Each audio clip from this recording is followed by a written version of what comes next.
So ಇಷ್ಟು ಅರ್ಥವತ್ತಾದ ಒಂದು ಆ ಶ್ಲೋಕದ ಅರ್ಥವನ್ನ ಹೇಳುವಂತ ಪುಟ್ಟ ಬಾಲಕ.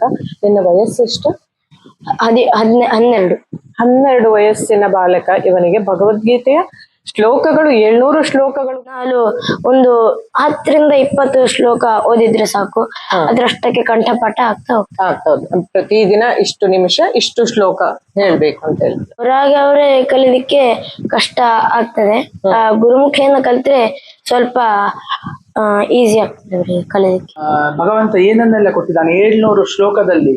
ಇಡೀ ನಮ್ಮ ಜೀವನದ ಒಂದು ಮೌಲ್ಯವನ್ನು ಭಗವಂತ ಅಡಗಿಸಿಟ್ಟಿದ್ದಾನೆ. ಕರ್ಮದ ವಿಚಾರದಲ್ಲಿ, ಭಕ್ತಿಯಲ್ಲಿ, ಮತ್ತೆ ಜ್ಞಾನ ವಿಷಯವಾಗಿ. ಕೊನೆಯಲ್ಲಿ ಭಗವಂತ ಹೇಳಿದ್ದು ಜ್ಞಾನ ಪ್ರಾಪ್ತಿಯೇ ಮನುಷ್ಯ ಜನ್ಮದ ಮುಖ್ಯವಾದಂತಹ ಲಕ್ಷ್ಯ ಅಂತ. ಸ್ನೇಹಿತರೆ ನಮಸ್ಕಾರ.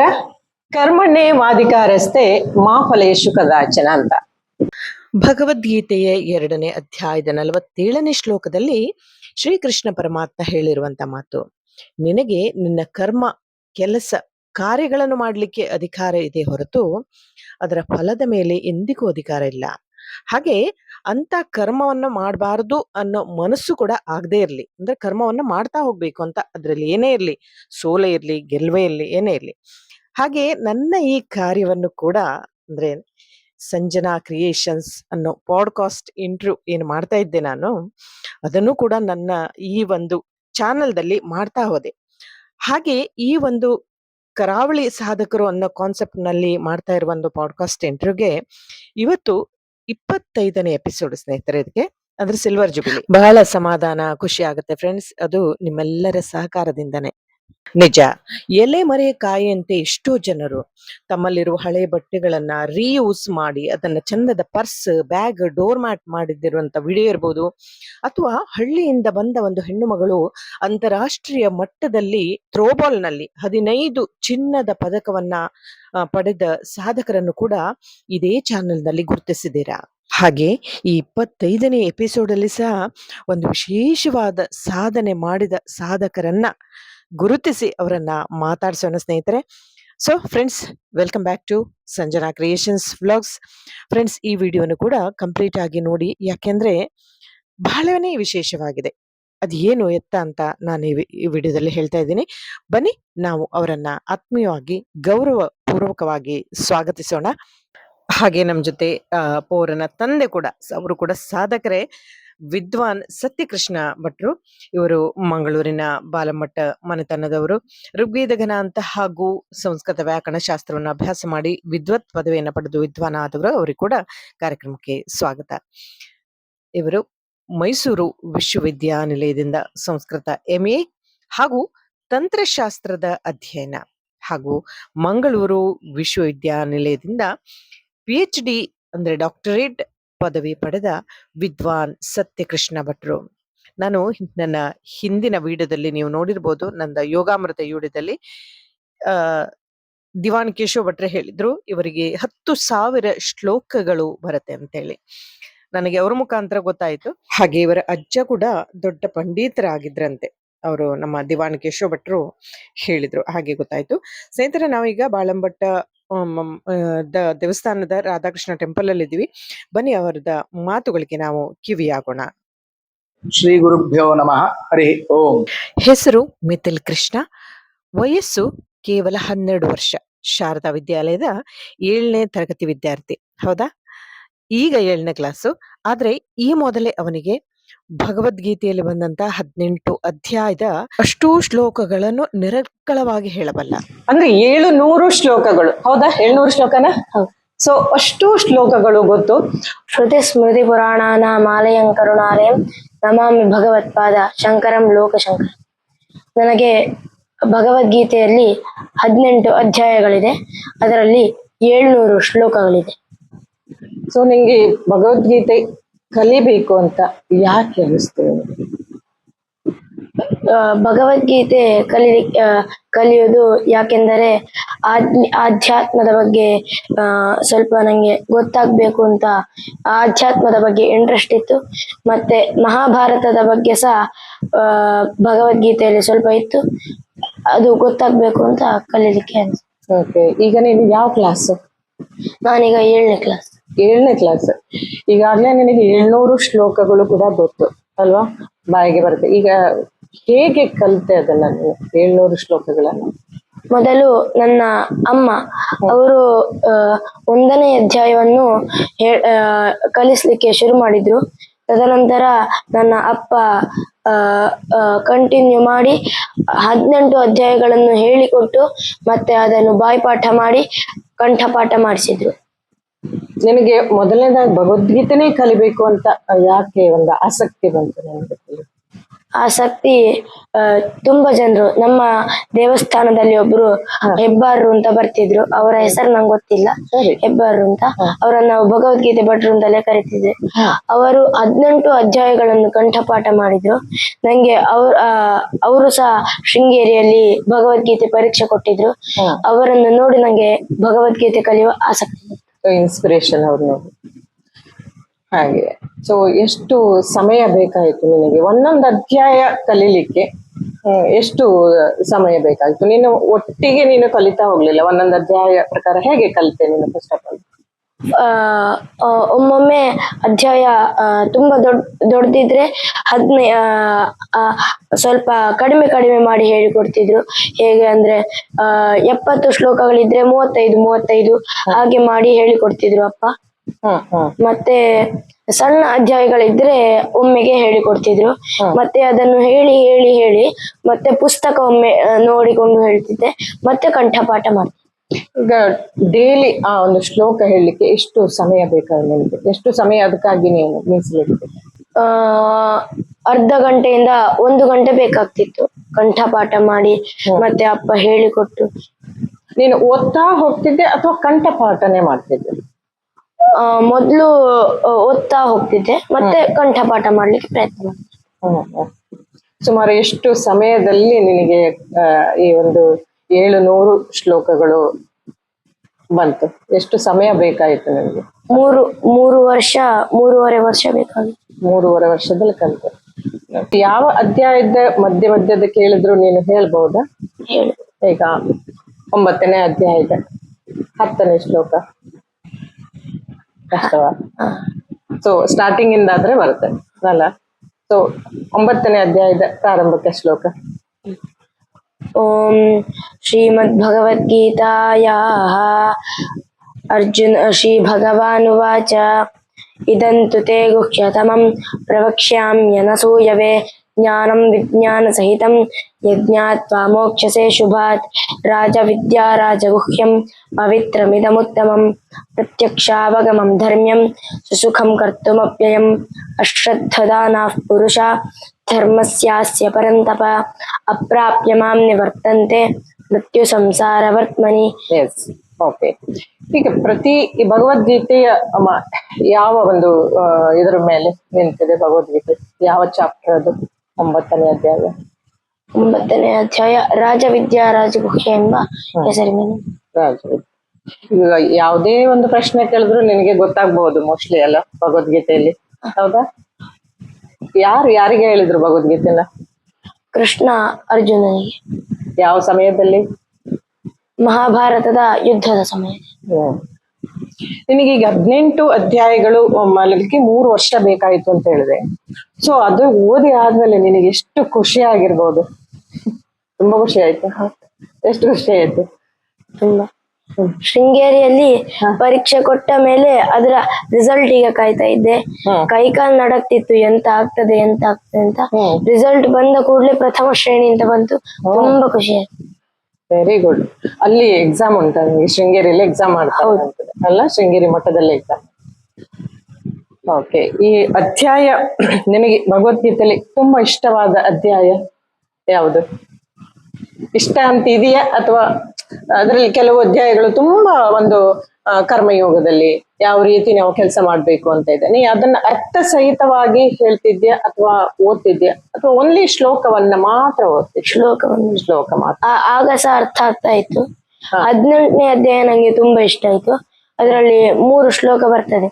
ಬ್ರಾಹ್ಮಣ ಕ್ಷತ್ರಿಯ ವಿಷಾಂ ಶೂದ್ರಾಣಾಂಚ ಪರಂತಪ ಕರ್ಮಾಣಿ ಪ್ರವಿಭಕ್ತಾನಿ ಸ್ವಭಾವ ಪ್ರಭವೈರ್ಗುಣೈಃ ಶಮೋ ದಮಸ್ತಪಃ ಶೌಚಂ ಶಾಂತಿರಾಜ್ಯವಮೇವ ಚ ಜ್ಞಾನಂ ವಿಜ್ಞಾನಮಾಸ್ತಿಕ್ಯಂ ಬ್ರಹ್ಮಕರ್ಮ ಸ್ವಭಾವಜಂ ಶೌರ್ಯಂ ತೇಜೋಧೃತಿರ್ದಾಕ್ಷ್ಯಂ ಯುದ್ಧೇ ಚಾಪ್ಯಪಲಾಯನಂ ದಾನಮೀಶ್ವರ ಭಾವಶ್ಚ ಕ್ಷಾತ್ರಂ ಕರ್ಮ ಸ್ವಭಾವಜಂ ಕೃಷಿ ಗೌರಕ್ಷ್ಯ ವಾಣಿಜ್ಯಂ ವೈಶ್ಯಕರ್ಮ ಸ್ವಭಾವಜಂ ಪರಿಚರ್ಯಾತ್ಮಕಂ ಕರ್ಮ ಶೂದ್ರಸ್ಯಾಪಿ ಸ್ವಭಾವಜಂ. ಓ, ಏನ್ ಅರ್ಥ ಅದ್ರದ್ದು? ಅದರಲ್ಲಿ ಬ್ರಾಹ್ಮಣ, ಕ್ಷತ್ರಿಯ, ವೈಶ್ಯ ಮತ್ತು ಶೂದ್ರರ ಸ್ವಭಾವಗಳನ್ನು ಹೇಳಿದ್ದಾರೆ. ಬ್ರಾಹ್ಮಣರಲ್ಲಿ ಹೇಳುತ್ತಾರೆ ಶಮೋದಮಸ್ತಪ ಶೌಚಂ, ದಿನಾಲು ಸಂಧ್ಯಾ ವಂದನ ಮಾಡುವುದು, ವೇದ ಪುರಾಣಗಳನ್ನು ಓದುವುದು, ಭಗವದ್ಗೀತೆಯನ್ನು ಓದುವುದು, ಅದನ್ನೆಲ್ಲ ಮಾಡುವುದು ಒಬ್ಬ ಬ್ರಾಹ್ಮಣನ ಕರ್ತವ್ಯ. ಶೌರ್ಯಂ ತೇಜೋಧೃತಿರ್ದಾಕ್ಷ್ಯಂ ಯುದ್ಧೇ ಚಾಪ್ಯಪಲಾಯನಂ ದಾನಮೀಶ್ವರ ಭಾವಶ್ಚ ಕ್ಷಾತ್ರಂ ಕರ್ಮ ಸ್ವಭಾವಜಂ.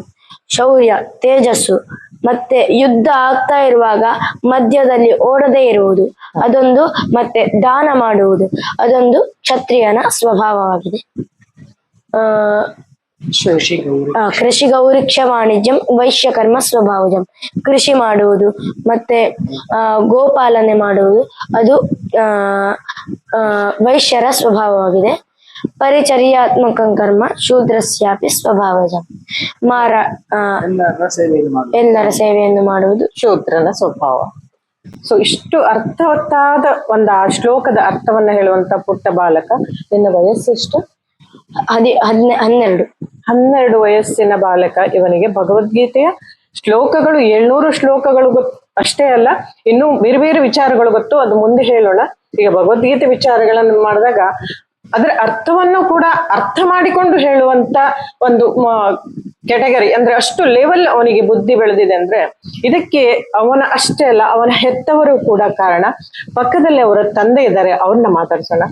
ಮತ್ತೊಮ್ಮೆ ನಮಸ್ಕಾರ and ಸ್ವಾಗತ ಸರ್. ನಿಮಗೆ ಅವನಿಗೆ ಭಗವದ್ಗೀತೆ ಕಲಿಬೇಕು ಅಂತ ಅವನಾಗೆ ಆಸಕ್ತಿವನ್ನ ಅಥವಾ ನಿಮ್ಮ ಏನಾದ್ರು ಸ್ವಲ್ಪ ಪ್ರೋತ್ಸಾಹ ಅಥವಾ ಒತ್ತಾಯ ಇತ್ತ? ನಮಸ್ಕಾರ. ನಾನು ಪ್ರಾರಂಭ ಮಾಡಿದ್ದು ನಾನಲ್ಲ, ನನ್ನ ಪತ್ನಿ. ನಮ್ಮದು ಕೃಷ್ಣನ ಆರಾಧನಾ ಕ್ಷೇತ್ರ, ರಾಧಾಕೃಷ್ಣ ದೇವಸ್ಥಾನ ಆಗಿರುವಾಗ ಅವನೇ ಹೇಳಿದ ಹಾಗೆ ಇಲ್ಲಿಬ್ರು ಹೆಬ್ಬಾರರು ಅಂತ ಬರ್ತಿದ್ರು, ಪ್ರಾಯದವರು. ಅವರು ಸಂಪೂರ್ಣ ಗೀತಾ ವಾಚನವನ್ನು ಮಾಡ್ತಿದ್ರು. ಆ ಸಮಯದಲ್ಲಿ ನಮ್ಗೆ ಸಹ ಕಂಡಿತು, ನಾವಂತೂ ಅಷ್ಟು ವಿಶೇಷವಾಗಿ ಓದ್ಲಿಲ್ಲ, ಮಕ್ಕಳಿಗಾದ್ರೂ ಕಲಿಸ್ಬೇಕು. ಮತ್ತೆ ನನ್ನ ಮುಖ್ಯವಾದಂತ ಒಂದು ಗುರಿ ಇದ್ದದ್ದು, ನಮ್ಗೆ ಗುರುಪೀಠ ಶೃಂಗೇರಿ ಜಗದ್ಗುರುಪೀಠ, ಅಲ್ಲಿ ಭಗವದ್ಗೀತಾ ಪರೀಕ್ಷೆ ನಡೀತದೆ. ಶೃಂಗೇರಿ ಜಗದ್ಗುರು ಪೀಠದಲ್ಲಿ ವೇದ, ಶಾಸ್ತ್ರ, ಭಗವದ್ಗೀತೆ ಎಲ್ಲ ಪರೀಕ್ಷೆ ನಡೀತದೆ. ಅಲ್ಲಿ ಪರೀಕ್ಷೆ ಕೊಟ್ಟ ಮೇಲೆ ಅದಕ್ಕಿಂತ ದೊಡ್ಡ ಪರೀಕ್ಷೆ ಇಡೀ ಭಾರತದಾದ್ಯಂತ ಯಾವುದೂ ಇಲ್ಲ. ವೇದದಲ್ಲಿರ್ಬೋದು, ಶಾಸ್ತ್ರದಲ್ಲಿರ್ಬೋದು, ಭಗವದ್ಗೀತೆಯಲ್ಲಿರ್ಬೋದು. ಹಾಗೆ ನಾನು ಅಧ್ಯಯನ ಮಾಡಿದ್ದು ಅಲ್ಲೇ, ವೇದ, ಸಂಸ್ಕೃತ ಎಲ್ಲ. ಆದ್ರಿಂದ ಮಗನಿಗೆ ಅಭ್ಯಾಸ ಮಾಡಿ ಅಲ್ಲಿ ಒಂದು ಜಗದ್ಗುರುಗಳ ಸನ್ನಿಧಿಯಲ್ಲಿ ಪರೀಕ್ಷೆ ಕೊಡಿಸ್ಬೇಕು ಅಂತ ಇತ್ತು. ಆ ಉದ್ದೇಶದಿಂದ ಅವಳು ಪ್ರಾರಂಭ ಮಾಡಿದ್ಲು. ತದನಂತರ ನಾನು ಅವನಿಗೆ ಪಾಠವನ್ನು ಮುಂದುವರಿಸಿಕೊಂಡು ಹೋದೆ. ನನಗೂ ಕೂಡ ವೇದಾಂತದಲ್ಲಿ ಗೀತಾ ಭಾಷ್ಯ ಪಾಠ ಆಗ್ತಾ ಇತ್ತು. ಅದು ಕೂಡ ನನಗೂ ಕೂಡ ತುಂಬಾ ಅನುಕೂಲ ಆಯಿತು. ನನಗೂ ತುಂಬಾ ಅನುಕೂಲ ಆಗಿದೆ. ಅವನಿಗೆ ಕಲಿಸಿಕೊಡೋದ್ರ ಮೂಲಕವಾಗಿ ನಾನು ಕಲಿಯುವ ಹಾಗೆ ಆಯ್ತು. ಅರ್ಥ ಅನುಸಂಧಾನವನ್ನು ಕೂಡ ಮಾಡ್ಲಿಕ್ಕೆ ನನಗೆ ಅವಕಾಶ ಆಯ್ತು. ಅಂದ್ರೆ ಶಾರದಾ ಮಾತೆ ಸನ್ನಿಧಿಯಲ್ಲಿ ಅವನು ನಾಲಿಗೆ ಮೇಲೆ ಬರೆದು ಬಿಟ್ಟಿದ್ದಾರೆ ಕಾಣ್ತದೆ ಅಲ್ವನ? ಸೊ ಒಂದೊಂದು ಅಧ್ಯಾಯನ ನೀವು ಹೇಳಿಕೊಡ್ತಾ ಇದ್ರ ಅಥವಾ ನಿಮ್ಮ ಪತ್ನಿ? 1-2 ಅಧ್ಯಾಯವನ್ನು ಅವಳು ಹೇಳಿಕೊಟ್ಲು. ಮತ್ತೆ ನನ್ಗೆ ಅದರಲ್ಲಿ ಒಂದು ಆಸಕ್ತಿ ಬಂದ ಕಾರಣ ಮತ್ತೆ ನಾನೇ ಕಲಿಸ್ತಾ ಹೋದೆ. ಮತ್ತೆ ನಾನೇ ಬಾಯ್ಪಾಠ ಮಾಡಿಸ್ತಾ ಹೋದೆ ಅವನಿಗೆ. ಮತ್ತೆ ಒಂದು ದೇವರ ಅನುಗ್ರಹ, ಸ್ವಲ್ಪ ಬೇಗ ಗ್ರಹಣ ಆಗ್ತಿತ್ತು. ಅದು ನನ್ನ ಭಾಗ್ಯ. ಬೇಗ ಅದನ್ನು ತೆಗೆದುಕೊಳ್ಳ. ಯಾಕಂದ್ರೆ ಸಂಸ್ಕಾರವಂತ ಮಕ್ಕಳು ಬರ್ಬೇಕಂದ್ರೆ ಅದೊಂದ್ ರೀತಿ ಪುಣ್ಯವೇ ಸರಿ, ಖಂಡಿತ. ಸೊ ಈ ಒಂದು ಅಧ್ಯಾಯ ಆದ ತಕ್ಷಣ ಅದನ್ನ ಕಂಪ್ಲೀಟ್ ಮಾಡಿ ನೆಕ್ಸ್ಟ್ ಅಧ್ಯಾಯಕ್ಕೆ ಹೋಗ್ತಿದ್ದೇನೆ. ಹೌದು, ಹಾಗೆ ಪುನಃ ಹಿಂದಿಂದು ಮರ್ತೋಗ್ತಾ ಇರ್ಲಿಲ್ವಾ? ಹಿಂದಿನದ್ದನ್ನು ಪುನಃ ಹೇಳಿಸ್ತಿದ್ವಿ. ಹೊಸ ಪಾಠ ಆಗುವಾಗ ಹಿಂದಿನದ್ದನ್ನು ಆವೃತ್ತಿ ಅಂತ ಹೇಳ್ತಾರೆ, ಅದನ್ನಲ್ಲಿ ಅವನನ್ನು ಆಗಾಗ ಅದನ್ನು ಅವನಿಗೆ ಹೇಳಿಸ್ತಾ ಇದ್ದೆ ನಾನು. ಹಾಗೆ ಅದು ಕೂಡ ರಕ್ಷಣೆ ಮಾಡ್ಲಿಕ್ಕೆ ಆಯ್ತು. ಈಗ ನಿಮಗೂ ಕೂಡ 18 ಅಧ್ಯಾಯಗಳು.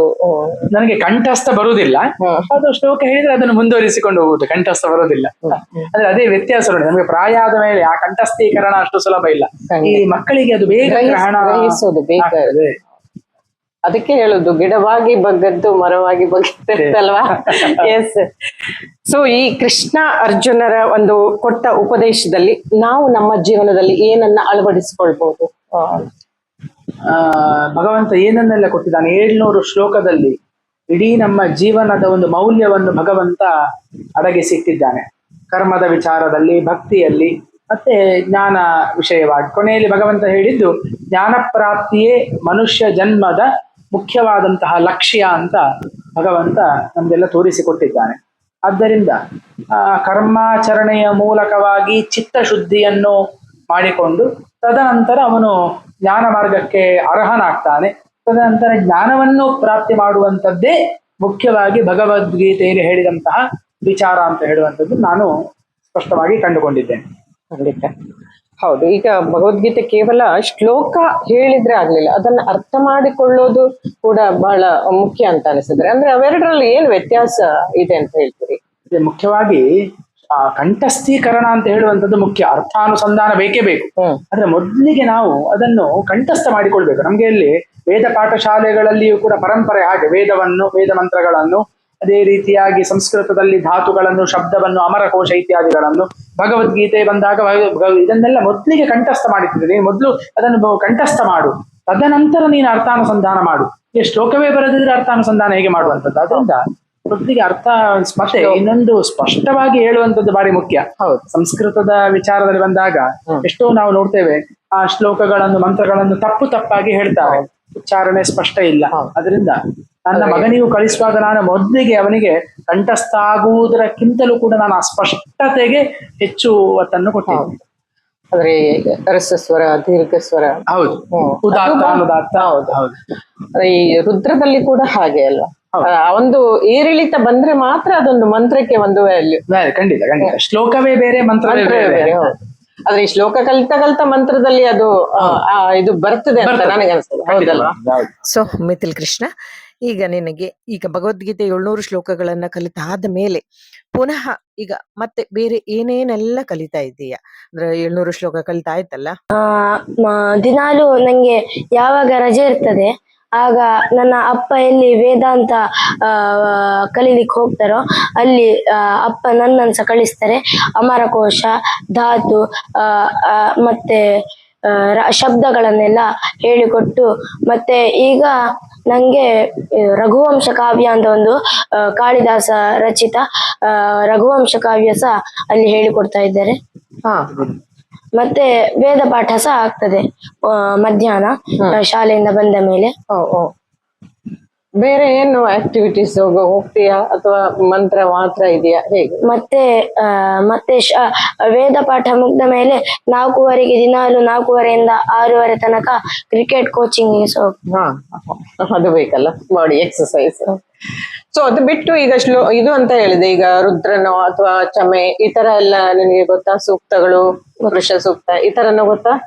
ಗೊತ್ತು, ಅದು ಸಹ ಗೊತ್ತು. Very good. ಎಲ್ಲ ಬಾಯಲ್ಲಿ ಕಂಠಪಾಠ ಮಾಡ್ಬಿಟ್ಟಿದೆಯಲ್ಲ. ಹೌದು. ಎಷ್ಟು ವರ್ಷ ಆಯ್ತು ನಿನಗೆ ಉಪನಯನ ಆಗಿ? ಉಪನಯನ ನಂಗೆ 2ನೇ ತರಗತಿಯಲ್ಲಿ ಆಗಿತ್ತು. ಈಗ ಒಟ್ಟು 5 ವರ್ಷ ಆಯ್ತು. ಸೊ ಈಗ ಪುನಃ ಭಗವದ್ಗೀತೆಗೆ ಬರೋಣ. ಭಗವದ್ಗೀತೆಯಲ್ಲಿ ಒಂದು ಶ್ಲೋಕ ಇದೆ, ಒಂದು ಯಶಸ್ಸು ಮತ್ತು ಪ್ರತಿಫಲ ಅಪೇಕ್ಷೆ ಇಲ್ಲದೆ ನಾವು ಆ ಕಾರ್ಯವನ್ನ ಮಾಡಬೇಕು. ಆ ಶ್ಲೋಕ ಒಂದು ಯಾವುದು?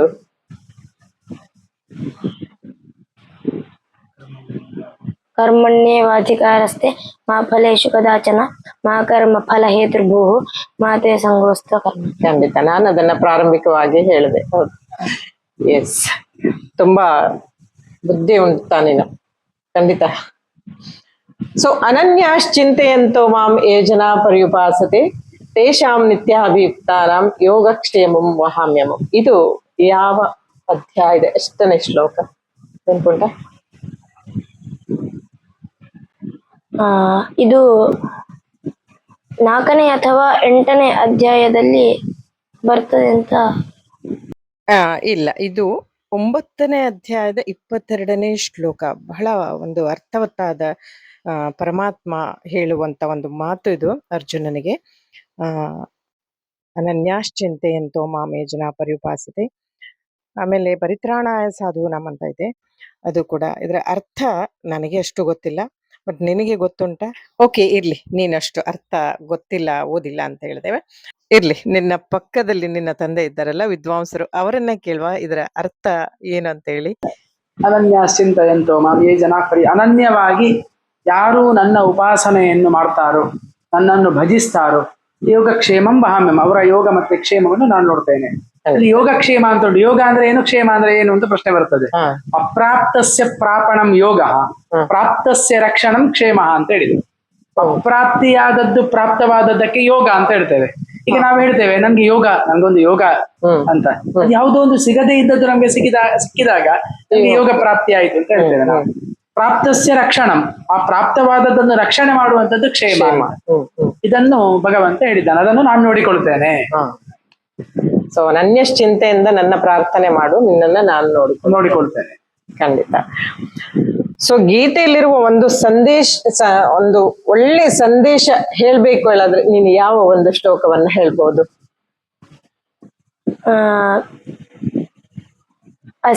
ಅಭ್ಯಾಸೇನ ತು ಕೌಂತೆಯ ವೈರಾಗ್ಯೇನ ಚ ರಕ್ಷ್ಯತೆ, ಅಸಂಯತಾತ್ಮನಾ ಯೋಗೋ ದುಷ್ಪ್ರಾಪೈತಿ ಮೇ ಮತಿಃ, ವಶ್ಯಾತ್ಮನಾ ತಥಾ ಶಕ್ಯೋ ವಾಪ್ತುಪಾಯತಃ. ಅಲ್ಲಿ ಅರ್ಜುನ ಕೇಳ್ತಾನೆ, ಅಸಂಯತಾತ್ಮನಾ ಯೋಗೋ ದುಷ್ಪ್ರಾಪೈತಿ ಮೇ ಮತಿಃ, ವಶ್ಯಾತ್ಮನಾ ತಥಾ ಶಕ್ಯೋ ವಾಪ್ತುಪಾಯತಃ. ಪರಿತ್ರಾಣಾಯ ಸಾಧೂನಾಂ ವಿನಾಶಾಯ ಚ ದುಷ್ಕೃತಾಂ, ಧರ್ಮ ಸಂಸ್ಥಾಪನಾರ್ಥಾಯ ಸಂಭವಾಮಿ ಯುಗೇ ಯುಗೇ. ನಾನು ಸಾಧುಗಳ ನಾನು ಒಳ್ಳೆಯವರನ್ನು ರಕ್ಷಿಸಲಿಕ್ಕೆ, ರಕ್ಷಿಸಲಿಕ್ಕೆ, ಶಿಕ್ಷಿಸಲಿಕ್ಕೆ, ದುಷ್ಟರನ್ನು ಶಿಕ್ಷಿಸಲಿಕ್ಕೆ ಪ್ರತಿ ಯುಗದಲ್ಲೂ ಅವತಾರ ಎತ್ತಿ ಯುಗದಲ್ಲೂ ಅವತಾರ ಎತ್ತಿ ಬರ್ತೇನೆ. ನಿನಗೆ ಇಷ್ಟು ಭಗವದ್ಗೀತೆ ಶ್ಲೋಕಗಳನ್ನ ಕಂಠಪಾಠ ಮಾಡಿದಿಲ್ಲ, ನಿನಗೆ ಯಾವ ಒಂದು ಅಧ್ಯಾಯ ಹೆಚ್ಚು ಕಷ್ಟ ಆಯ್ತು ನಿನಗೆ? ನಿನಗೆ 3 ವರ್ಷದಲ್ಲಿ ಕಲಿತೆ ಅಂತ ಹೇಳಿದೆ, ಯಾವ ಅಧ್ಯಾಯ ಕಷ್ಟ ಆಯ್ತು ನಿನಗೆ? ಕೊನೆಯ ಅಧ್ಯಾಯ. ಎಷ್ಟು ಶ್ಲೋಕ ಇದೆ ಇದರಲ್ಲಿ? 78-70 ಜಾಸ್ತಿ ಇದೆ ಅಂತ ಅನ್ಸುತ್ತಾ? ಅಲ್ಲ, ಮತ್ತೆ ಅದ್ರಲ್ಲಿ ಸ್ವಲ್ಪ ಸ್ಪಷ್ಟತೆ ಸಹ ಜಾಸ್ತಿ ಬೇಕಾಯ್ತು. ಅಲ್ಪ ಪ್ರಾಣ ಸರಿ ನೋಡ್ಕೊಳ್ಬೇಕಾಯ್ತು. ಮತ್ತೆ ಅದು ಮುಂದೆ ತಪ್ಪಿತ್ತು ನಂಗೆ ಸ್ವಲ್ಪ. 18ನೇ ಅಧ್ಯಾಯ. ಇನ್ಫ್ಯಾಕ್ಟ್ 2ನೇ ಅಧ್ಯಾಯದಲ್ಲೂ ಕೂಡ 72 ಶ್ಲೋಕ ಇದೆ ಅಲ್ವಾ? ಅದು ಈಸಿ ಆಯ್ತಾ? ಅದು ಸ್ವಲ್ಪ ಈಸಿ ಆಯ್ತು. ಅಂದ್ರೆ ನಿನಗೆ ಭಗವದ್ಗೀತೆ ಕಲಿಕೆ ತುಂಬಾ ಇಷ್ಟ ಇತ್ತು ಅನ್ಸುತ್ತೆ ಅಲ್ವಾ? ಹಾಗಾಗಿ ನಿನಗೆ ಕಲಿತಾ ಆಸಕ್ತಿ ಬಂತು, ಮತ್ತೆ ಬೇಗ ಆಯ್ತು, ಹೌದಾ? ಸೊ ಇಂದಿನ ಮಕ್ಕಳಿಗೆ ನೀನು ಏನ್ ಹೇಳಬಲ್ಲೆ, ನಿನ್ನ ಏಜಿನ ಮಕ್ಕಳಿಗೆ? ಕಲಿಯುವುದು ಮಾಡಿ, ಆಟ ಸಹ ಆಡಿ, 2 ಒಟ್ಟಿಗೆ ಮಾಡ್ಬೇಕು. ಭಗವದ್ಗೀತೆನ ಯಾವ ರೀತಿ ಕಲಿಬೇಕು ಅಂತ ಹೇಳ್ತೀಯ? ಭಗವದ್ಗೀತೆಯನ್ನು ತಮ್ಮ ಅಪ್ಪ ಅಮ್ಮನಿಗೆ ಗೊತ್ತಿಲ್ಲದಿದ್ರು ಈಗ ತುಂಬಾ ಆನ್ಲೈನ್ ಕ್ಲಾಸ್ಗಳುಂಟು ಭಗವದ್ಗೀತೆಯಲ್ಲಿ, ಅಲ್ಲಿ ಸಹ ಹೋಗಿ ಕಲಿಬಹುದು. ಮತ್ತೆ ದಿನಾಲು ಒಂದು 10-20 ಶ್ಲೋಕ ಓದಿದ್ರೆ ಸಾಕು, ಅದ್ರಷ್ಟಕ್ಕೆ ಕಂಠಪಾಠ ಆಗ್ತಾ ಹೋಗ್ತದೆ. ಪ್ರತಿದಿನ ಇಷ್ಟು ನಿಮಿಷ ಇಷ್ಟು ಶ್ಲೋಕ ಹೇಳ್ಬೇಕು ಅಂತ ಹೇಳಿದ್ರೆ, ಸೊ ಯಾರ್ದಾರು ಗುರುಮುಖೇನ ಕಲಿಬೇಕಾ ಅಥವಾ ನೀನೇ ಅಥವಾ ಅವರೇ ಕಲಿಬೇಕಾ, ಹೇಗೆ? ಅವರೇ ಕಲಿಲಿಕ್ಕೆ ಕಷ್ಟ ಆಗ್ತದೆ. ಗುರುಮುಖೇನ ಕಲಿತ್ರೆ ಸ್ವಲ್ಪ ಈಸಿ ಆಗ್ತದೆ ಅವರಿಗೆ ಕಲಿಲಿಕ್ಕೆ.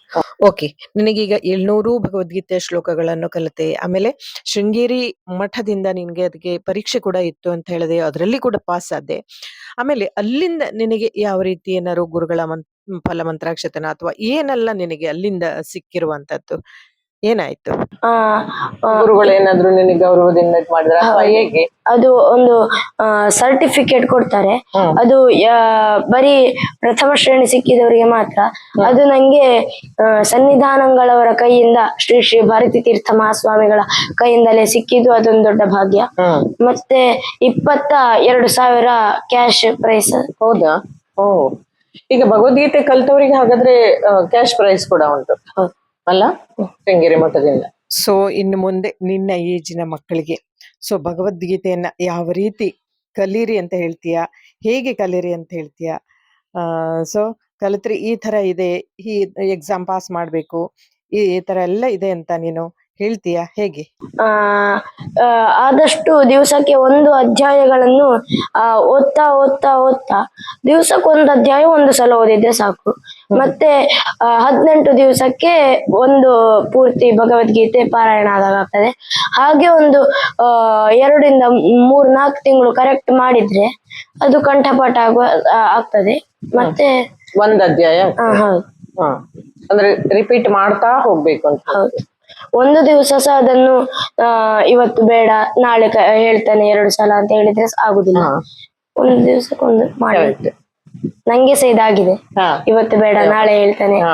ಆದ್ರೆ ಸಹ ಅಪ್ಪ ಅವರ ಒತ್ತಾಯದಿಂದ ಕುತ್ಕೊಳಿಸಿ ಹೇಳಿಸಿ. ಹೌದು, ಒತ್ತಾಯದಿಂದ ಮಾಡಿದಕ್ಕೆ ನಿನಗ್ ಬಂತು ನೋಡಿ. ಹೌದಾ?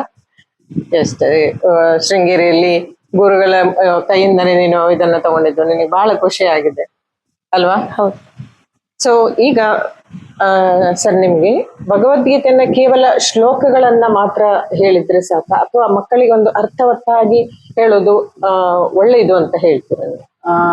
ಅರ್ಥ ಗೊತ್ತಾಗ್ಬೇಕು ಮೊದ್ಲಿಗೆ ಅವರಿಗೆ ಶ್ಲೋಕಗಳನ್ನು ಹೇಳಿಕೊಂಡು ಮತ್ತೆ ಕಥೆಗಳ ಮೂಲಕವಾಗಿ ಮಕ್ಕಳಿಗೆ ಬೋಧನೆ ಮಾಡಿದ್ರೆ ಗೊತ್ತಾಗ್ತದೆ. ಇಲ್ಲದ್ರೆ ಭಗವದ್ಗೀತೆಯಲ್ಲಿ ಹೇಳಿದಂತಹ ವಿಷಯ ಎಲ್ಲ ತುಂಬಾ, ಈಗ ಕರ್ಮದ ಬಗ್ಗೆ ಎಲ್ಲ ಹೇಳುವಾಗ ಕರ್ಮ, ಅಕರ್ಮ, ವಿಕರ್ಮ ಅಂತೆಲ್ಲ ಹೇಳಿದ್ದಾರೆ.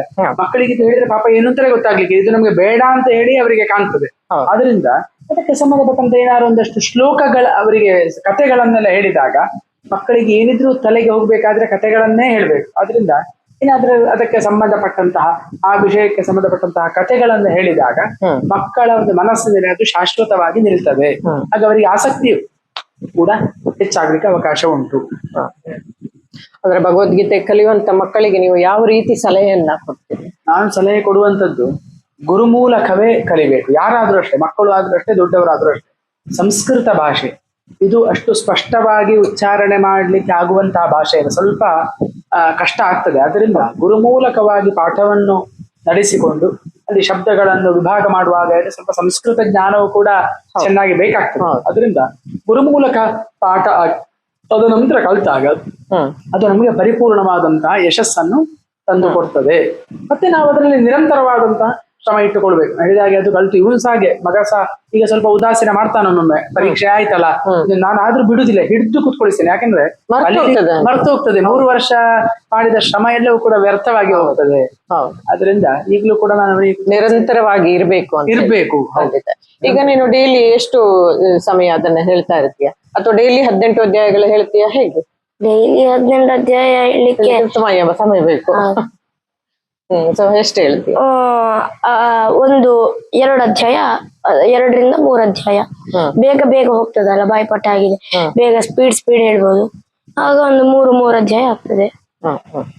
ಸೊ ಈಗೇನಾದ್ರೂ ನೀನು 3 ವರ್ಷ ಆಯ್ತು ಕಲ್ತು ಅಂತ ಹೇಳಿದೆಯಲ್ಲ ನೀನು, ಈಗ ಅದ್ರ ಅರ್ಥ ಏನಾದ್ರೂ ನೋಡ್ತಾ ಇದೀಯಾ? ಅದ್ರದ ಮೀನಿಂಗ್ಸ್ ಏನಾದ್ರೂ ನೋಡ್ಲಿಕ್ಕೆ ಆಸಕ್ತಿ ತೋರ್ತಾ ಇದೆಯಾ? ಮೀನಿಂಗ್ಸ್ ಈಗ ನಾನು ಅದು ಓದ್ಲಿಕ್ಕೆ ಹೋಗ್ತಾ ಇಲ್ಲ. ಅದು ಯಾಕಂದ್ರೆ ದೊಡ್ಡವನಾದವನ ಅಪ್ಪನೇ ಹೇಳಿದ್ದಾರೆ, ನಿಂಗೆ ವೇದಾಂತ ಓದಿಸ್ತಾನೆ. ಆಗ ಅದರ ಭಗವದ್ಗೀತೆಯ ಪೂರ್ತಿ ಸಾರಾಂಶ ವೇದಾಂತದಲ್ಲಿ ಸಹ ಬರ್ತದೆ. ಅದಕ್ಕೆ ಈಗ ನಾನು ಬೇರೆ ರಘುವಂಶ ಕಾವ್ಯ ಮತ್ತೆ ತುಂಬಾ ಬೇರೆ ಅಮರಕೋಶ ಅದನ್ನೆಲ್ಲ ಅದರದ್ದು ಮೀನಿಂಗ್ಸ್ ನಾನೀಗ ನೋಡ್ತಾ ಇದ್ದೇನೆ. ಅಲ್ಲಿ ಪಾಠಕ್ಕೆ ಹೋಗುವಾಗ ಮೊದಲು ಅವರು ಶ್ಲೋಕ ಮಾಡ್ತಾರೆ, ಮತ್ತೆ ಪದ ಬಿಡಿಸ್ತಾರೆ, ಅಂದ್ರೆ ಸಂಸ್ಕೃತ. ಹೌದು, ಎಂತ ಪದ ವಿಭಾಗ ಮಾಡ್ತಾರೆ, ಅನ್ವಯ ಹೇಳ್ತಾರೆ, ಮತ್ತೆ ಅನ್ವಯ ಅರ್ಥ ಕೂಡ ಹೇಳ್ತಾರೆ. ಅನ್ವಯ ಮುಂದೆ ನೀನು ಏನ್ ಆಗ್ಬೇಕು ಅಂತಿದ್ಯಾ? ನಂಗೆ ಕ್ರಿಕೆಟ್ ಪ್ಲೇಯರ್ ಆಗ್ಬೇಕು ಅಂತ ಸಹ ಉಂಟು, ಮತ್ತೆ ಅಪ್ಪನಾಗೆ ಕಲಿಬೇಕು ಅಂತ ಸಹ. ಅಪ್ಪನೊಂದು ಪಕ್ಕದಲ್ಲಿ ಇಟ್ಕೊಂಡು ರೈಟ್ ಹ್ಯಾಂಡ್ ಅಲ್ಲ, ಅಪ್ಪ ಸಪೋರ್ಟ್ ಇದ್ರೆ ಮಾತ್ರ ಅಪ್ಪ ಅಮ್ಮ ಅಲ್ವಾ ಇಷ್ಟು ಮೇಲೆ ಬಂದಕ್ಕೆ ಸಾಧ್ಯನೇ. ಹೌದು. ಸೊ ನಿನ್ನ ಏಜಿನ ಮಕ್ಕಳಿಗೆ ಕೊನೆಯದಾಗಿ ಏನ್ ಹೇಳಲಿಕ್ಕೆ ಇಷ್ಟಪಡ್ತೀಯ? ಯಾವ ರೀತಿ ಭಗವದ್ಗೀತೆಯನ್ನ ಕಲಿಬಹುದು? ಯಾರು ಸಹ ಕಲಿಬಹುದು, ಇಂಥವ್ರಿಗೆ ಕಲಿಬೇಕು ಅಂತಿಲ್ಲ ಅಲ್ವಾ, ಯಾರು ಸಹ ಸ್ಪಷ್ಟವಾಗಿ ಹೇಳ್ಬಹುದು. ಸೊ ಹೇಗೆ ಕಲಿಬೇಕು ಅಂತ ಇರ್ತೀಯ? ಅದೇ ದಿನಾಲು ಆದಷ್ಟು ಒಂದು ದಿವಸಕ್ಕೆ ಒಂದು 20 ರಿಂದ 30 ಶ್ಲೋಕ ಕರೆಕ್ಟ್ ಆಗಿ ಪಾಠ ಮಾಡಿ, ಮತ್ತೆ ನೆಕ್ಸ್ಟ್ ದಿವಸ 2 ಸಲ ಪಾಠ ಮಾಡಿದ್ರೆ 3ನೇ ದಿವಸ ಪುಸ್ತಕ ನೋಡಿ ಓದ್ಬೇಕು. ಸರಿ, ನಿಮ್ಗೆ ಬಾಯ್ಪಾಠ ಬರ್ತದೆ ಅಂತ ಕಾನ್ಫಿಡೆನ್ಸ್ ಇದ್ರೆ ಮತ್ತೆ ಒಮ್ಮೆ ಬಾಯ್ಪಾಠ ಮಾಡಿ ನೋಡ್ಬೇಕು. ಅದು ಗುರುಗಳಿಗೆ ಪುಸ್ತಕ ಕೊಟ್ಟು, ಗುರುಗಳೇ ನಾನು ಬಾಯ್ಪಾಠ ಹೇಳ್ತಾನೆ, ಎಲ್ಲಾದ್ರೂ ಅದು ಬಾಯ್ಪಾಠ ಸರಿ ಆಗದಿದ್ರೆ ಕಾನ್ಫಿಡೆನ್ಸ್ ಅನ್ನು ನಾವು ಆಗುದಿಲ್ಲ ಅಂತ ತಿಳ್ಕೊಳ್ಬಾರ್ದು. ಇನ್ನೊಮ್ಮೆ 2 ಸಲ ಹೋಗಿ ಓದ್ಬೇಕು. ಮತ್ತೆ ಬಾಯ್ಪಾಠ ಆಗ್ತದೆ ಅಂತ ಗೊತ್ತಾದ ಕೂಡಲೇ ಗುರುಗಳ ಹತ್ರ ಹೋಗಿ ನಂಗೆ ಬಾಯ್ಪಾಠ ಆಗಿದೆ, ನೀವು ಕೇಳಿ ಅಂತ ಹೇಳ್ಬೇಕು. ಈ ರೀತಿಯಲ್ಲಿ ಕಲಿಬಹುದು ಅಂತ. ಸರ್, ಕೊನೆಯದಾಗಿ ನೀವು ಹೇಳಿದ್ರಿ ಇದು ಗುರುಮುಖೇನ ಕಲಿಬೇಕಂತಲ್ಲ. ಇವತ್ತು ಆನ್ಲೈನ್ ಕ್ಲಾಸ್ಗಳೆಲ್ಲ ನಡೀತಾ ಇರ್ತದೆ, ಅದ್ರ ಮುಖೇನ ಕೂಡ ಕಲಿಬಹುದಾ, ಹೇಗೆ? ಖಂಡಿತ ಕಲಿಬಹುದು, ಆನ್ಲೈನ್ ಮೂಲಕವಾಗಿ ಸಹ ಕಲಿಬಹುದು. ಈಗೆಲ್ಲ ವ್ಯವಸ್ಥೆಗಳುಂಟು. ಮತ್ತೆ ನಮ್ಮ ಮಾಧ್ಯಮದಲ್ಲಿ ಸ್ಪಷ್ಟವಾಗಿ ಎಲ್ಲ ಹೇಳಿಕೊಡುವವರಿದ್ದಾರೆ, ಕೇಳುವ ವ್ಯವಸ್ಥೆಯೂ ಉಂಟು. ಸರಿಯಾಗಿ ನಮ್ಗೆ ಅದು ಕ್ಲಾರಿಟಿ ಉಂಟು. ಅದರಿಂದ ಹಾಗೆ ಮಾಡ್ಬೋದು. ಅದಕ್ಕಿಂತ ಉತ್ತಮ ಮುಖತಃ ಕೂತ್ಕೊಂಡು ಅಧ್ಯಯನ ಮಾಡುವಂತದ್ದೇ. ಅದರಿಂದ ಅವಕಾಶ ಇಲ್ಲದ್ರೆ ಈ ರೀತಿಯಲ್ಲಿ ಮಾಡ್ಬೋದು, ಏನೋ ತೊಂದರೆ ಇಲ್ಲ. ಸೊ ಕೊನೆಯದಾಗಿ ಮಕ್ಕಳಿಗೆ ಅಥವಾ ಹೆತ್ತವರಿಗೆ ನೀವು ಯಾವ ರೀತಿ ಕಲಿಸಬಹುದು? ಯಾವುದೇ ಒಂದು ವಿಷಯ ಇರ್ಬೋದು, ಭಗವದ್ಗೀತೆ ಇರ್ಬೋದು ಅಥವಾ ಮಂತ್ರ ತಂತ್ರ, ಅಥವಾ ಹೇಗೆ ಕಲಿಸಬಹುದು ಅಂತ ಹೇಳ್ತೀರಾ ಪೇರೆಂಟ್ಸ್ಗೆ? ಅದೇ ಹೇಗೆ ಕಲಿಸಬಹುದು ಅಂತ ಹೇಳಿದ್ರೆ, ದಯವಿಟ್ಟು ಎಲ್ಲ ಪಾಲಕರು ಸಹ ಶಾಲೆದು ಓದು ಓದು ಓದು ಅಂತ ಇಟ್ಕೊಳ್ಬೇಕು. ಹೀಗೆ ಆದ್ರೆ ನಮ್ಮ ಮಕ್ಕಳು ಅಧೋಗತಿಗೆ ಹೋಗ್ತಾರೆ. ನಾವು ಅಧ್ಯಾತ್ಮದ ಒಂದು ಚಿಂತನೆಯನ್ನು ಈಗ ಅವರ ಮನಸ್ಸಿನಲ್ಲಿ ಬಿತ್ತಿಲಿಲ್ಲ ಅಂತಾದ್ರೆ ನಾವು ದೊಡ್ಡ ಅಪರಾಧಿಗಳಾಗ್ತೇವೆ. ಅನ್ಯಮತೀಯರು ನೋಡಿ, ಅವರು ಶಾಲೆಯ ಅಧ್ಯಯನಕ್ಕೆ ಮಹತ್ವ ಕೊಡುವುದಿಲ್ಲ. ಮೊದಲಿಗೆ ಅವರು ಕಲಿಯುವಂಥದ್ದು ಅವರ ಮತದಲ್ಲಿ ಏನು ಹೇಳಿದ್ದಾರೆ ಅಂತ ಹೇಳುವಂಥದ್ದನ್ನು ಮಕ್ಕಳಿಗೆ ಕಲಿಸ್ತಾರೆ. ಅದಕ್ಕೆ ಬೆಳಿಗ್ಗೆ 5-5:30 ಗಂಟೆಗೆ ಅವರ ಧರ್ಮವನ್ನು ಬೋಧಿಸುವಂತಹ ಶಾಲೆಗೆ ಕಲಿಸ್ತಾರೆ. ನಮ್ಮ ಪಾಲಕರು ಹಾಗೆ ಮಾಡ್ತಾ ಇಲ್ಲ. ಏನಿದ್ರು ಶಾಲೆ 100% ಬರಬೇಕು, ಇಂಜಿನಿಯರ್ ಆಗ್ಬೇಕು, ಡಾಕ್ಟರ್ ಆಗ್ಬೇಕು, ಸೈಂಟಿಸ್ಟ್ ಆಗ್ಬೇಕು ಅಂತ ಬಿಟ್ರೆ ನನ್ನ ಮಗ ಒಂದು ಒಳ್ಳೆಯ ಅಧ್ಯಾತ್ಮ ಪ್ರಜೆ ಆಗ್ಬೇಕು ಅಂತ ಹೇಳುವಂತಹ ಚಿಂತನೆ ಇಲ್ಲ. ಹೀಗೆ ಆದ್ರೆ ಮುಂದೊಂದು ದಿವಸ ಕಷ್ಟ ಉಂಟು ಖಂಡಿತವಾಗಿ. ಅದರಿಂದ ಭಗವದ್ಗೀತೆಯನ್ನು, ನಮ್ಮಲ್ಲಿ ಹೇಳಿರುವಂತಹ ದೇವತಾ ಸ್ತೋತ್ರಗಳನ್ನು ತಮಗಲ್ಲದಿದ್ರು ಈಗ ಬೇರೆ ಬೇರೆ ವ್ಯವಸ್ಥೆ ಉಂಟು, ಮಾಧ್ಯಮದ ಮೂಲಕ ಅಥವಾ ಈಗ ಕಲಿಸುವಂತಹ ವ್ಯವಸ್ಥೆಗಳು ಕೂಡ ತುಂಬಾ ಇದೆ. ನಮ್ಗೆ ಶ್ರದ್ಧೆ ಇದ್ರೆ ಎಲ್ಲದಕ್ಕೂ ಕೂಡ ದೇವರು ವ್ಯವಸ್ಥೆ ಮಾಡಿ ಕೊಡ್ತಾರೆ. ಅದರಿಂದ ಆ ಮೂಲಕವಾಗಿ ಹೆತ್ತವರು ಮಕ್ಕಳಿಗೆ ಅಧ್ಯಾತ್ಮ ಶಿಕ್ಷಣವನ್ನು ಕೊಡ್ಲೇಬೇಕು ಅಂತ ನಾನು ಈ ಸಂದರ್ಭದಲ್ಲಿ ಹೇಳಲಿಕ್ಕೆ ಇಚ್ಛೆ ಪಡ್ತೇನೆ. ಖಂಡಿತ. ಈಗ ಯಾರು ಕೂಡ ಕಲಿಬಹುದು, ಅದನ್ನ ಇಂಥವರೇ ಕಲಿಬೇಕು ಅಂತ ಏನು ಇಲ್ಲ. ವೇದ ಮಂತ್ರಗಳನ್ನು ಮಾತ್ರ ಉಪನೀತರಿಗೆ, ಉಪನಯನ ಆದವರಿಗೆ, ಬ್ರಾಹ್ಮಣಾದಿ ವರ್ಣಕ್ಕೆ ಕಲಿಬೇಕು ಅಂತ ಇರುವಂತದ್ದು. ಅದನ್ನು ನಾವು ಮೀರಲಿಕ್ಕೆ ಸಾಧ್ಯ ಇಲ್ಲ, ಪ್ರಶ್ನೆ ಮಾಡುವಾಗಿಲ್ಲ. ಅದು ಹಿಂದೆ ಆರ್ಷ ಸಂಪ್ರದಾಯ, ಹಿಂದಿನಿಂದ ಬಂದದ್ದು. ನಾವು ಇವತ್ತು ನಿನ್ನೆ ಹುಟ್ಟು ಹಾಕಿದ್ದಲ್ಲ ಅದು. ಅದರಿಂದ ಭಗವದ್ಗೀತೆಯನ್ನು, ಸ್ತೋತ್ರಗಳು, ವಿಷ್ಣು ಸಹಸ್ರನಾಮ, ಲಲಿತಾ ಸಹಸ್ರನಾಮ, ಜಗದ್ಗುರು ಶಂಕರಾಚಾರ್ಯರಿಂದ ರಚಿಸಲ್ಪಟ್ಟಂತಹ ಸೌಂದರ್ಯ ಲಹರಿ, ಶಿವಾನಂದ ಲಹರಿ, ಮತ್ತೆ ಎಷ್ಟು ನಮ್ಗೆ ಹೇಳಲಿಕ್ಕೆ ಸಾಧ್ಯ ಇಲ್ಲ, ಅಷ್ಟು ಸ್ತೋತ್ರಗಳು ಉಂಟು. ಅದನ್ನೆಲ್ಲ ಕಲಿಲಿಕ್ಕೆ ಯಾವುದೇ ವಿಧಿ ನಿಷೇಧಗಳಿಲ್ಲ. ಕೊನೆಯದಾಗಿ ಹೇಳಿದ್ರು ಅವರು, ಯಾರು ಕೂಡ ಭಗವದ್ಗೀತೆ ಇರ್ಬೋದು ಅಥವಾ ಸಹಸ್ರನಾಮ ಇರ್ಬೋದು ಖಂಡಿತ ಕಲಿಬಹುದು. ಇದಕ್ಕೆ ಯಾವುದೇ ಜಾತಿ ಮತ ಅಂತ ಇಲ್ಲ ಅಂತೇಳಿ ಖಂಡಿತ ಇವತ್ತಿನ ಮಕ್ಕಳು ಕಲೀಲೇಬೇಕು. ಕೇವಲ ಪಾಠ, ಸ್ಕೂಲು, ಮಾರ್ಕ್ಸ್ ಅಂತ ಓಡದೆ ನಮ್ಮ ಹಿಂದೂ ಸಂಸ್ಕಾರವನ್ನ ಯಾರು ಕೂಡ ಕಲಿಬಹುದು. ಭಗವದ್ಗೀತೆ ಕಲಿಬಹುದು. ಇಷ್ಟು ಪುಟ್ಟ ಪೋರ 12ನೇ ವಯಸ್ಸಿಗೆ 700 ಶ್ಲೋಕಗಳನ್ನ ಬಾಯಲ್ಲಿ ಕಂಠಪಾಠ ಮಾಡಿದಾನಂತ ಹೇಳಿದ್ರೆ ಅದು ಸಣ್ಣ ಸಾಧನೆ ಅಲ್ಲ, ಖಂಡಿತ ದೊಡ್ಡ ಸಾಧನೆಯೇ. ವಯಸ್ಸಿಗೂ ಮೀರಿದ ಮಾತು, ಕಲಿಕೆ, ಜ್ಞಾನ ಎಲ್ಲವೂ ಈ ಬಾಲಕನಲ್ಲಿದೆ. ಮುಂದೊಂದು ದಿನ ದೊಡ್ಡ ಆಧ್ಯಾತ್ಮಿಕ ಪ್ರಜೆ ಖಂಡಿತ ಆಗ್ತಾನೆ. ಸ್ನೇಹಿತರೆ, ನೋಡಿದ್ರಲ್ಲ ಕರಾವಳಿಯ ಪುಟ್ಟ ಬಾಲಕನ ಸಾಧನೆ. ಇಲ್ಲಿವರೆಗೂ ನಮ್ಮ ಜೊತೆ ಇದ್ದಂತ ವಿದ್ವಾನ್ ಸತ್ಯಕೃಷ್ಣ ಭಟ್ ಅವರಿಗೆ ಕೂಡ ತುಂಬ ಹೃದಯದ ಧನ್ಯವಾದಗಳು. ಹಲವಾರು ವಿಚಾರಗಳನ್ನ ನಮಗೆ, ನಮ್ಮ ವೀಕ್ಷಕರಿಗೆ ತಿಳಿಸಿಕೊಟ್ರಿ. ಪುಟ್ಟ, ನಿಂಗೊಂದು ಪುಟ್ಟ ಕಾಣಿಕೆ. ಸ್ನೇಹಿತರೆ, ಈ ಬಾಲಕನ ಮನಸ್ಸು ಕ್ರಿಕೆಟ್ ಪ್ಲೇಯರ್ ಆಗ್ಬೇಕು ಅಂತ ಅವನ ಆಸೆ. ಆದ್ರೆ ಅಪ್ಪನಂತೆ ಆಧ್ಯಾತ್ಮಿಕ ವಿಷಯದಲ್ಲೂ ಸಾಧನೆ ಮಾಡ್ಬೇಕು ಅನ್ನೋದು ಅವನ ಮೊದಲ ಗುರಿ. ಪುಟ, ನಿನ್ನ ಜೀವನದಲ್ಲಿ ಆ ಭಗವಂತ ಕೃಷ್ಣ, ನೀನು ಕೂಡ ಕೃಷ್ಣನೇ. ಅದು ಏನು ಬರೆದಿದ್ದಾನೆಂದ್ರೆ ಒಳ್ಳೆದನ್ನೇ ಬರೆದಿರ್ತಾನೆ ಖಂಡಿತ. ಈ ವಿಷಯದಲ್ಲಿ ನೀನೆಷ್ಟು ಪ್ರಯತ್ನ ಪಟ್ಟಿದೆಯೋ ಅದಕ್ಕಿಂತ ಒಂದು ತೂಕ ಹೆಚ್ಚು ನಿನ್ನ ತಾಯಿ, ನಿನ್ನ ತಂದೆ ಖಂಡಿತ ಪ್ರಯತ್ನ ಪಟ್ಟಿರ್ತಾರೆ, ಕಷ್ಟಪಟ್ಟಿರ್ತಾರೆ. ಮುಂದಿನ ನಿನ್ನ ಭವಿಷ್ಯ ಉಜ್ವಲ ಆಗಲಿ ಆ ಕೃಷ್ಣನಲ್ಲಿಯೂ ಹಾಗೂ ಶಾರದ ಮಾತೆಯಲ್ಲಿಯೂ ಕೇಳ್ಕೊಳ್ತಾ, ಸ್ನೇಹಿತರೆ, ಭಗವದ್ಗೀತೆ ಕೇವಲ ಕಾಂಪಿಟೇಷನ್ಗೆ ಮಾತ್ರ ಕಲಿಯದೆ, ನೋಡಿ, ನಮ್ಮ ದಕ್ಷಿಣ ಕನ್ನಡ, ಉಡುಪಿ ಜಿಲ್ಲೆಗಳಲ್ಲಿ ಅಷ್ಟಮಿ ಬಂದಾಗ ಅದ ಕಾಂಪಿಟೇಷನ್ಗಳು ನಡೆಯುತ್ತೆ. ಆದ್ರೆ ಆದ ತಕ್ಷಣ ಅದನ್ನ ಮರ್ತು ಬಿಡ್ತಾರೆ ಮಕ್ಕಳು. ಆದ್ರೆ ಆ ಒಂದು ಶ್ಲೋಕವನ್ನ ಕಲ್ತಿರೋದನ್ನ ಮರಿದೆ ರಿಪೀಟ್ ಮಾಡ್ತಾ ನಮ್ಮ ಹಿಂದೂ ಸಂಸ್ಕಾರ ಸಂಸ್ಕೃತಿಯನ್ನ, ನಮ್ಮ ಪವಿತ್ರ ಗ್ರಂಥ ಭಗವದ್ಗೀತೆಯನ್ನ ಚಿಕ್ಕವರು ಮಕ್ಕಳು ಮಾತ್ರ ಅಲ್ಲ, ದೊಡ್ಡವರು ಕೂಡ ಓದ್ತಾ ಬನ್ನಿ. ದಿನಕ್ಕೆ 2 ಶ್ಲೋಕವನ್ನ ಓದಿ ಅದರ ಅರ್ಥವನ್ನ ಗ್ರಹಿಸ್ಕೊಳ್ಳಿ ಅಂತ ಹಿಂದೊಬ್ರು ಹೇಳ್ತಾ ಇದ್ರು. ಖಂಡಿತ ನಮ್ಮ ಸಂಸ್ಕಾರವನ್ನ ಉಳಿಸೋಣ. ಮುಂದಿನ ವಿಡಿಯೋದಲ್ಲಿ ಮತ್ತೊಬ್ಬ ಸಾಧಕರೊಂದಿಗೆ ಬರ್ತೇನೆ. ಅಲ್ಲಿವರೆಗೂ ಎಂದಿನಂತೆ ಹೆಪಿ ಆಗಿರಿ ಅಂಡ್ ಹೆಲ್ದಿ ಆಗಿರಿ. ನಮಸ್ಕಾರ, ಧನ್ಯವಾದ.